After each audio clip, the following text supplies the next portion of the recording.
Are you ready to shimmer and shine? And do you love the television show? Then this game is going to be right up your alley. Have you ever wondered what games you should keep or you should lose? Find out here at Purge Reviews. Shimmer and Shine was never a show that I sat down and watched, but I have seen quite a few episodes with my daughter, and it was a hit for quite a while. This is going to attempt to bring the Nickelodeon show to your board gaming table, and doing so with a spin and move, but it's a cooperative game, which is something new to a lot of little gamers. So if you have a little girl or boy who enjoys Shimmer and Shine, then this cooperative game will play right to them. At that age, spinning and moving and being able to collect things cooperatively is going to be a big jump. Now, there were some people who were like, roll and move, spinner, I don't like any of that. I was never a parent like that.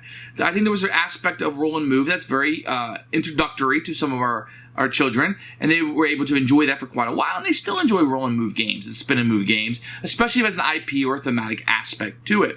And this one, you're working together, though, and you have to collect all the goodies and then go to the second board, collect all those goodies. Yes, as a parent, we can see through the game and see the zeros and ones and see what's going on, but for kids that like the show, this is going to be a blast for them, and they get an opportunity to work together. You can't just go out on your own and do whatever you want, so it teaches cooperation, it teaches working together, maybe even teamwork or family. So while we've outgrown Shimmer and Shine, so now it's going to be a purge, there was a time this was a huge hit in our family, and if you got a little one that likes the show, this is one you should check out.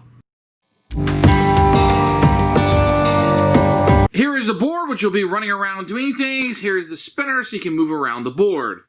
Here's a little carpet you'll have. You'll be collecting the diamonds and gems for your team.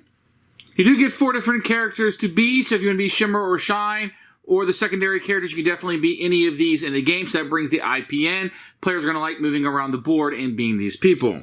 So the game will start on this side of the board, and you will advance to this side of the board. Very easy. On your turn, you spin the spinner, move that number of spaces. If you land on one of the gem pieces, you simply take one of the gems, and you put it on your magic carpet.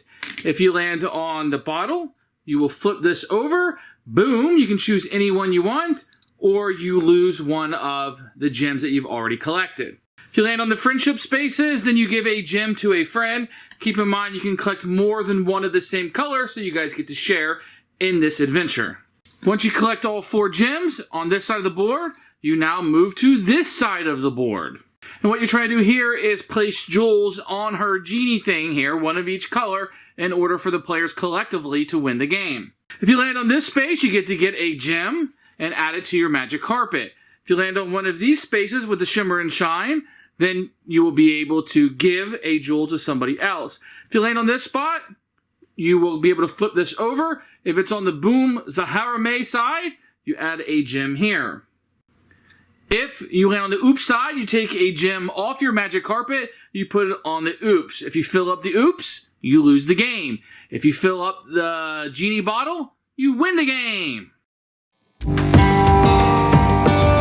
Who should buy this game? Shimmer and Shine fans. You know, Shimmer and Shine. If you have a little girl and she doesn't know what Shimmer and Shine is, but she likes the teals and the pinks and kind of thing that's going on here with like these little mermaid people, then I think this will really strike a chord with them. Do you have to know the show to understand what's going on? Absolutely not. It's a very, for a children's game, a mass market IP is very beautiful. They're going to like it. They're going to like the characters that are on it. They're very attractive. They're designed that way, right? When they do this for television, they're designing this with focus groups and stuff to make it very attractive. And this game does that.